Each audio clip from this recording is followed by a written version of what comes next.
Здравствуйте, в эфире «Настоящее время». С вами Наташа Моздовая. Главное в программе сегодня. Родители из Луганской области эвакуируют детей в Россию. В США отмечают президентский день. В Кыргызстане учитель физкультуры в свободное от уроков время добывает золото в местной речке. Начинаем, как обычно, с новостей из Праги. Сергей? Спасибо, Наташа. События дня в настоящем времени из Праги. Я Сергей Дорофеев. Здравствуйте. Украина. Шансы на реальное перемирие тают с каждым выстрелом. Договоренности нормандской четверки, похоже, остаются только на бумаге. И это при том, что контролировать ситуацию на Донбассе сложно. Глава украинского МИД Климкин сообщает, боевики не пустили в Дебальцево миссию ОБСЕ. Один из лидеров непризнанной ДНР Пушилин отвечает, никто из наблюдателей с просьбой проехать в Дебальцево к нему не обращался.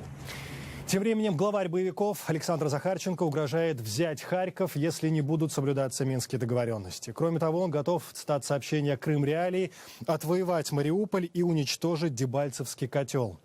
Что происходит сегодня в самой, пожалуй, горячей точке Донбасса? Коллеги, подробнее. Несмотря на провозглашенное в ночь на воскресенье перемирие, в районе Дебальцева продолжается стрельба. Обе стороны обвиняют друг друга в нарушении договоренностей. Военные ведут огонь и отказываются пропускать на контролируемую территорию наблюдателей ОБСЕ. Представитель Совета национальной безопасности и обороны Украины Владимир Полевой подтвердил, что в районе Дебальцева военные действия продолжаются, хотя и с меньшей интенсивностью. К сожалению, можем констатировать, что за последние сутки было зафиксировано более 120 фактов нарушения режима прекращения огня. Из них огромное количество – это минометные обстрелы, фиксировались также обстрелы из тяжелой артиллерии и танковые атаки. Ответный огонь открывается в случае, если мы знаем, у нас разведаны позиции, с которых ведется огонь, и есть непосредственная угроза нашим бойцам. За минувшие сутки погибло 5 украинских военных, более 20 получили ранения. Это говорит, это статистические цифры о том, как соблюдается режим прекращения огня со стороны террористов. Безусловно, что военные имеют возможность и полномочия открывать ответный огонь, и они это делают. В свою очередь, представители самопровозглашенной республики утверждают, что именно они наносят ответные удары. Украинская сторона на самом деле делает действительно очень много нехороших выпадов в нашем направлении, рассказывая о том, что здесь находится только так называемый депрессивный регион террористов, сепаратистов, которые действительно непонятно чего делают. Ну вот вы слышали сами. Это не исходящий, не, вот входящий. Нет, входящий и исходящий. Идет работа сейчас по подавлению этой огневой точки. Пока военные с обоих сторон обвиняют друг друга в нарушении перемирия, жители Донецка рады тому, что в районе города боевые действия стихли. По крайней мере, не бахают. Спали спокойно эту ночь? Ну да, в субботу это практически невозможно было спать. Все хотим жить, работать, как и было все прежде. Правда, не знаю, получится теперь так, как раньше, но очень хотелось. Ранее лидер самопровозглашенной Донецкой Народной Республики Александр Захарченко заявил, что они и не планировали прекращать огонь в районе Дебальцева, так как это их внутренняя территория. Александр Касаткин. Настоящее время. В городе Курахово Донецкой области, это на территории контролируемой украинской армии, все надежды на договоренность о перемирии. Люди рады каждому часу тишины. Кто-то это время использует для того, чтобы собрать уцелевшие вещи и уехать, а кто-то уже не знает, куда бежать, что делать, надеется на политиков и их человечность. С местными жителями поговорил наш корреспондент Аскольд Серко. Они договорятся все-таки, все-таки они люди, они должны договориться, все-таки гибнут люди, жалко ведь народ. Мы ж в такой беде, мы, например, тут беженцы, мы не местные жители. Надежды мало. Жалко хлопців наших молодих гинуть. А куда бежать? Я, например, уезжать не хочу. Организованная эвакуация, стихийная, силами Украины и непризнанных республик. Местное население Донбасса использует любую возможность, чтобы покинуть зону АТО. Те, кто боятся мародеров и не хотят оставлять свои дома, подальше от взрывов отправляют своих детей. Едут не только вглубь Украины, но и в Россию. Из Луганской области в Воронежскую выехали автобусы с детьми. Наш корреспондент отправился вместе с ними и спросил маленьких пассажиров, что они думают об этой войне. Эвакуацию детей из Луганска организовал один из приходов Воронежской области, который обратился к местным властям непризнанной ЛНР с предложением временно разместить детей в приюте на период боевых действий в Донбассе. От машины ничего нет, только сзади где-то валяются вещи. Там от подствольного гранатомета в воронке. Минное поле, даже написано минное поле.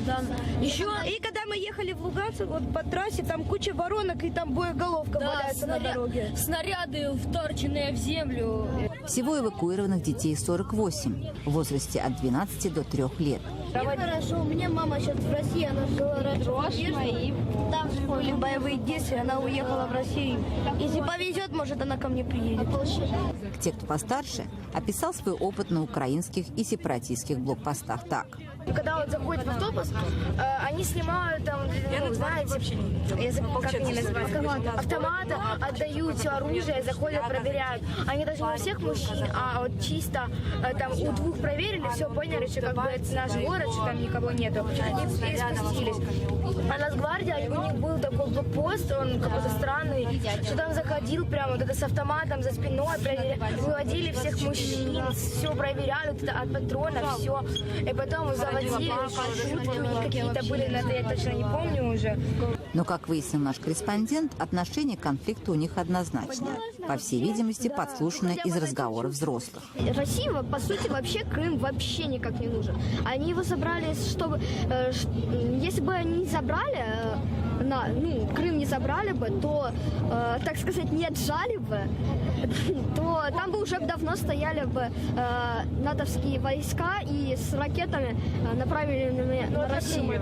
По мере того, как автобус пересекал границу с Россией, дети увидели проходивший мимо поезд, что вызвало их восторг от такой неожиданности. У нас вообще не ездят поезды давно уже. Когда мы в школе сидим, нас уже звонка отрядали, кто быстрее сбежит в подвал. Мы уже готовимся даже. Я вас не задела. Ну да, мы тренируемся. Да, тренируемся. А у нас место у нашего класса не в подвале, а под лестницей. Я говорю, мы будем в центре событий, мы будем в курсе событий. Потом после бомбежки скажем, бомбоубежище для слабаков. Въезд в ЕС запретить, активы арестовать. Никаких полутонов. Черный список Евросоюза для России расширили на 19 физических и 9 юридических лиц. Под санкции попали депутат Госдумы и певец Иосиф Кобзон и 2 заместителя министра обороны России. Коллеги, подробнее. Попавший под расширенный список санкций певец и депутат Госдумы от «Единой России» Иосиф Кобзон решению Евросоюза скорее обрадовался. Я хочу вам кроме благодарности сказать, помоги вам Бог. Впрочем, ему не привыкать. Еще в 1995 году Кобзону запретили въезд в США из-за подозрений в связях с русской мафией. Теперь почетный консул так называемой ДНР не сможет получить и визу для въезда в Евросоюз. Несмотря на то, что последние годы Кобзон лечится от рака, преимущественно в немецких клиниках, он не расстраивается. Мне, гражданину России, ставят вопрос то, что гражданин России побывал на своей территории. Смешно и глупо, но тем не менее. И плевал я абсолютно на эти санкции. Плевал я на эти запреты. Обидно, что мне кто-то лишает моего законного, человеческого и гражданского права. Заберите все звания, заберите почетные, заберите все, что угодно. Только прекратите стрельбу. В новый санкционный список, составленный Евросоюзом, попали преимущественно так называемые официальные представители непризнанных Донецкой и Луганской народных республик, а также полевые командиры и 8 сепаратистских батальонов. В списке россиян, которых затронут санкции, помимо Кобзона оказались 2 замминистра обороны, представитель Генштаба и еще 1 депутат, коммунист Валерий Рашкин. Новый пакет санкций вступил в силу на неделю позже, чем планировалось. Расширение отложили, чтобы не осложнять минские переговоры. На данный момент в санкционные списки внесены 151 гражданин России и Украины. Екатерина Кочкина, «Настоящее время». За тем, как соблюдается или не соблюдается перемирие на Донбассе, следят не только в Европе, но и за океаном. Передаем слово в Вашингтон. Наташа. Да, Сергей, реакция в основном скептические. Политолог Ян Бремер пишет в Твиттере: соглашение о прекращении огня в Украине выполняется примерно так, как и ожидалось. Не очень. О ситуации в регионе наш сюжет. Воронки, разрушенные здания и осколки снарядов. Меньше чем через сутки после вступления в силу перемирия на востоке Украины соглашение нарушено. Это населенный пункт Попасна в 50 километрах от Дебальцево. Местные жители показывают результаты воскресного обстрела. На дороге между Артемьевском и Дебальцево в воскресенье также были слышны взрывы, сообщает агентство Associated Press. По свидетельствам украинских военных, ситуация сейчас спокойнее, чем была раньше. Сейчас тихо, в принципе, обстрелов нету, но была передача по рации, что с района Дебальцево в сторону Артемовска сработала большая артиллерия. Между тем, как сообщает официальный Киев, за сутки позиции украинских сил были обстреляны 112 раз, в том числе из танков и градов. Только в Дебальцево 4 военнослужащих погибли и 21 был ранен. Впрочем, нарушается не только сам режим прекращения огня, но и другие договоренности, достигнутые на прошлой неделе в Минске. В частности, в соответствии с соглашением о прекращении огня, наблюдатели ОБСЕ должны получить доступ до всех мест в Восточной Украине, где проходили боевые действия, для мониторинга выполнения соглашений. В настоящее время сепаратисты препятствуют работе ОБСЕ. Мы предприняли попытку отправить наших наблюдателей в Дебальцево, однако в доступе нашему патрулю было отказано так называемый ДНР. Серьезные опасения по поводу ситуации в Дебальцево в воскресенье вечером выразил и генеральный секретарь ООН Пан Ги Мун. Он также отметил, что по большому счету договоренности о перемирии соблюдаются. В понедельник должен начаться отвод тяжелой техники воюющих сторон. Накануне вступления в силу соглашения о прекращении огня президент США Барак Обама обсудил ситуацию с президентом Украины Петром Порошенко. Обама отметил необходимость прекращения огня обеими сторонами конфликта. Президент США также выразил обеспокоенность тем, что за несколько часов до объявленного перемирия все еще продолжались боевые действия. Свои опасения он повторил и в телефонном разговоре с канцлером Германии Ангелой Меркель. Депутат Верховной Рады Украины Мустафа Наем прокомментировал соглашение о прекращении огня в беседе с нашим корреспондентом Юлией Савченко. В сентябре соглашение, которое подписано было первое, Минское, оно позволяло все-таки меньшими жертвами и меньшей потерей лица со стороны агрессора, скажем так, сохранить ситуацию и чуть-чуть отойти от нее и сделать деэскалацию конфликта. Сейчас, с учетом того, что очень сильно продвинулись войска, с учетом того, что очень сильно увеличилось вооружение той стороны. То есть усиление вооруженных сил с той стороны, оно просто, это просто очевидно. Когда у них появляются там огромные запасы боеприпасов для Града, которым обстреливают города, когда появляются танки, ведутся танковые бои, это вообще смешно. Вдумайтесь. Это сепаратисты, да, то есть протестующие, по сути, люди ездят с танками по линии фронта, с градами, и обстреливают линию фронта. Это как бы... Я понимаю, откуда у нас это, откуда у них это, мне это смешно. Соответственно, ситуация усложнилась. Осложнилась она еще и тем, что у нас проведены парламентские выборы. Да? И, очевидно, как-то политически мы уже более-менее разобрались на своей стороне. Это как бы никому не нравится. И сейчас выполнять Минские соглашения, которые сейчас возникли, с более сложными условиями, будет намного сложнее. 2 американских профессора провели социологический опрос жителей Крыма и юго-востока Украины о том, что они думают о политике и о текущих событиях. Респондентам задали почти 150 вопросов. С социологами встретился наш корреспондент Александр Панов. Геополитические гамбиты и обычные граждане. Так называется исследование американских социологов, работавших и в других горячих точках Боснии и Нагорном Карабахе. Джерард Толь, профессор Вирджинского политеха, и его коллега Джон Лафлин из Университета Колорадо в декабре провели опрос жителей Крыма и 6 областей на юге и востоке Украины. Любопытно, что в Крыму собирать данные им помогали российские социологи из Левада-центра. Опрошено 752 человека. А в Одессе, Николаеве, Херсоне, Днепропетровске, Запорожье и Харькове были очно опрошены 2000 респондентов. В Луганске и Донецке опрос не проводился. Опрос, проведенный в 6 областях на юго-востоке Украины, которые Кремль причисляет причисляют к Новороссии, показал, что большинство населения, кстати, русскоязычное большинство, видит свое будущее в составе Украины. Результаты исследования в Крыму, наоборот, свидетельствуют: большинство крымчан за Москву, против НАТО и даже не считают себя европейцами. Нас удивило, насколько неправильные представления о юго-востоке Украины бытуют среди политиков и журналистов. Население здесь отличается по национальному составу, и хотя может считаться частью так называемого русского мира, большинство украинских граждан говорят или по-русски, или на двух языках, но они настроены против Путина. И это очень важное различие. 55% украиноязычных и почти 50% русскоязычных опрошенных крайне негативно относятся к Владимиру Путину. В отношении президентов Обамы и Порошенко преобладает нейтральное отношение. В Крыму все наоборот. 75% русских крайне позитивны в отношении к российскому президенту и почти 80% крайне отрицательно относятся к Обаме. Любопытно, что большинство опрошенных крымских татар относятся нейтрально и к Путину, и к Обаме, и главе Крыма Аксенову. Результаты Юго-Востока Украины и Крыма кардинально отличаются по всем вопросам, кроме отношения к НАТО. Здесь преобладает общее недоверие. Что важно, 75% опрошенных черпают информацию с телевизора, проводя у экранов более 20 часов в неделю, а каналы у них разные. На Юго-Востоке большинство согласно с мнением, что Новороссия – это российский политтехнологический проект. А в Крыму другая точка зрения. Новороссия выражает законное право на независимость от Киева. Очевидно, что с обеих сторон СМИ играют важнейшую роль.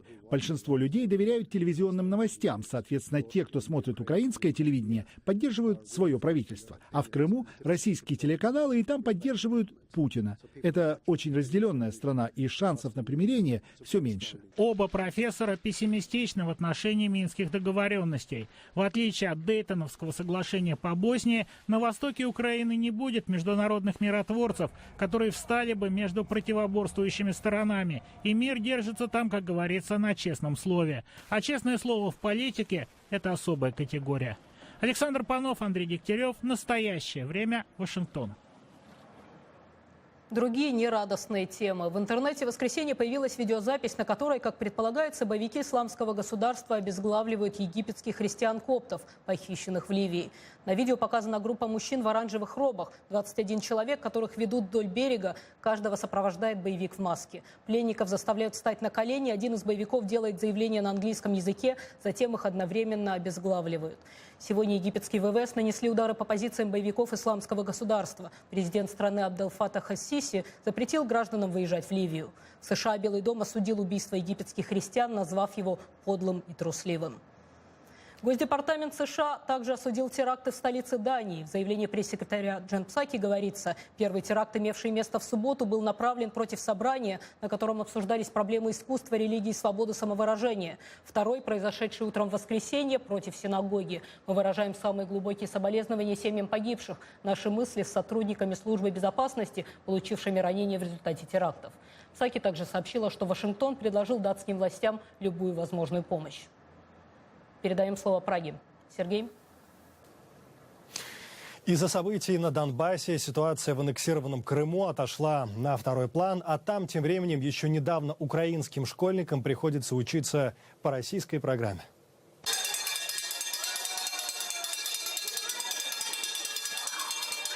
Еще год назад дети учились в школах украинского Крыма. Сразу после аннексии полуострова школьники и их родители оказались на распутье. Или продолжать учебу по законам России, или уезжать на материковую Украину. Последних немало. Прошлый учебный год школьники заканчивали по украинской программе. С сентября 2014-го крымские школьники учатся по российским стандартам. Как говорят взрослые, дети сейчас очень загружены. Например, если раньше ребенок по русской литературе учил 1-2 стихотворения в неделю, то сейчас новое стихотворение нужно учить практически каждый день. По 2 стихотворения учим. Сегодня нам задали очень много уроков. Все уроки 6 уроков. Раньше мы учили по 2, но маленьких. А сейчас мы где-то на 2 страницы учим стихи. Ну, в украинское как-то полегче было. Кроме того, ученикам приходится переориентироваться на новые непривычные предметы. Например, такие, как история России, военная подготовка и основы религиозной культуры. Основы религиозной культуры у нас появились. Раньше была «Я и Украина», а сейчас у нас окружающий мир стал. Информатика у нас была в 5 классе, когда мы были Украиной, а в 6 классе, когда мы стали Россией, у нас не было. Стало все сложнее, и как-то оно все быстро перешло. Вместо 12-бальной системы оценивания крымчане снова вернулись к прежней, 5-бальной. Этот переход, по мнению педагогов, может негативно сказаться на мотивации учащихся. Проблема еще в том, что меняется содержание информации, к чему привыкли дети, что им преподавали. Это не может пройти мимо психики детей, которые должны переучиваться или учиться по-новому. Однако новые предметы и система оценивания, а также большая нагрузка – это не единственные сложности для школьников Крыма. Так, согласно российским законам, теперь выпускники крымских школ будут сдавать единый государственный экзамен вместо привычного для украинских детей тестирования. Исключение сделано только для выпускников прошлого и этого года. Есть возможность выбора вида контроля знаний. Это «Настоящее время». Прага, Вашингтон. Вновь время передавать слово. Сегодня в США национальный праздник – День президентов. Как отмечаете, Наташа? Да, Сергей, многие не работают, мы работаем. О традициях и особенностях президентского дня в нашем материале. Президентский день – прекрасный повод вспомнить об истории страны и ее традициях. Сегодня утром от имени президента Обамы, командующий столичным военным округом, возложил венок к усыпальнице первого президента Джорджа Вашингтона, которая находится на территории его усадьбы в Маунт-Верноне, штат Вирджиния. В этот день в усадьбе, принимающей 1 миллион посетителей в год, особенно многолюдно. Здесь проводят парад корпуса Старой гвардии, специального подразделения Вашингтонского военного округа, принимающего участие в мероприятиях в Белом доме в ходе государственных визитов в качестве почетной охраны президента. Кстати, американцы так и не договорились, как называть сегодняшний выходной. В штате Вирджиния его празднуют как день рождения Джорджа Вашингтона, который на самом деле родился 22 февраля. В остальных штатах называют президентским днем. Конгресс объявил третий понедельник февраля праздничным днем в 70-х годах прошлого века. Законодатели тогда пошли на компромисс. В северных штатах было принято отмечать день рождения другого президента, Авраама Линкольна, 12 февраля, а в отдельных штатах отмечали дни рождения других президентов, своих земляков. В общем, Конгресс учредил президентский день в качестве праздника во славу всех бывших руководителей страны. Наши коллеги в Праге подготовили очередной рассказ из цикла «Необычные истории обычных людей». Сергей? Так и есть, Наташа. На прошлой неделе мы рассказывали о том, как переселенцы из Таджикистана спасли от вымирания небольшую российскую деревушку. Но сегодня у нас новая история. В Кыргызстане учитель физкультуры в свободное от уроков время добывает золото, чтобы выплатить ипотеку. Материал Аманбека Ажимата. Ранним утром Марат Дуйшиев с другом и братом отправляется в путь за золото. За 12 лет они исходили дорогу к реке Нарын вдоль и поперек. В январе температура воздуха в этом районе Киргизии колеблется от минус 25 до минус 30 градусов. Мужчины не могут проводить в воде больше часа, поэтому отмывают золото по очереди. За чашкой чая они подсчитывают выловленное золото. Похоже, день сегодня удался. По той же тропе они возвращаются домой. Дорога занимает полчаса. Золото мужчины продают в деревенском магазине.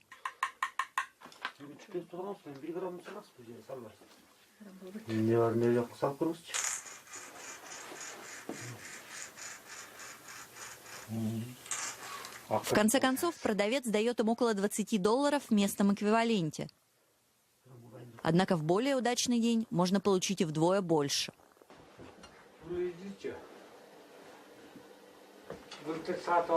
Я этот дом купил в прошлом году. Взял ипотеку. Я за многое плачу золотом. Я преподаю физкультуру в школе. Зарплаты не хватает на ипотеку. Плачу 7000 сомов, примерно $140, а зарплата 5000 сомов. Моя жена тоже работает. Ее зарплату мы тратим на одежду детям и на электричество. На все не хватает, и я в долгах. Долги плачу золотом. В деревенской школе начинается новый учебный день. Сегодня у детей занятия по настольному теннису под присмотром Мурата. Но наступят выходные, и он снова отправится искать золото в реке. Это «Настоящее время». Смотрите далее. Включение из США. Коллеги, эфир ваш. Смелый эксперимент с легализацией марихуаны в столице США закончился провалом. Продолжение темы в репортаже Вадима Оленичева. Инициатива номер 71, утвержденная городским советом Вашингтона, разрешала горожанам держать у себя дома до 3 кустов каннабиса и иметь при себе до 60 граммов марихуаны. К восторгу более либеральной части населения Горсовет пообещал представить законопроект на рассмотрение Конгресса США со всеми вытекающими из этого последствиями, включая систему розничной продажи и налогообложения. Однако на этой неделе окружной офис федерального прокурора США пригрозил в этом случае не только оштрафовать депутатов городского совета и их помощников, но и посадить их за решетку за нарушение действующих в столице федеральных законов. Не стало случайностью и то, что в это же самое время в оплоте консервативной американской идеологии в Вашингтонском фонде Heritage Foundation прошла конференция по медицинским и финансовым последствиям легализации марихуаны в США. Ее центральными докладчиками были соавторы недавно вышедшей книги на эту тему Роберт Уайт, бывший заместитель федерального прокурора в штате Нью-Джерси, и Уильям Беннет, которого буквально представили аудитории как национальное сокровище. В 80-х годах Беннет стал первым, как прозвали эту должность, царем наркотиков, то есть возглавил федеральный отдел национальной политики по контролю за лекарствами. Как рассказал Уильям Беннет, главная угроза американскому обществу в том, что каннабис теперь продается и позиционируется на рынке как обычное болеутоляющее средство. И это в корне неверно, говорят противники травы. Конопля 60-х и 70-х, когда ее курили в Америке почти все, это не сегодняшняя генетически модифицированная марихуана. В той траве содержалось 2-3% тетрагидроканнабинола, или ТГК.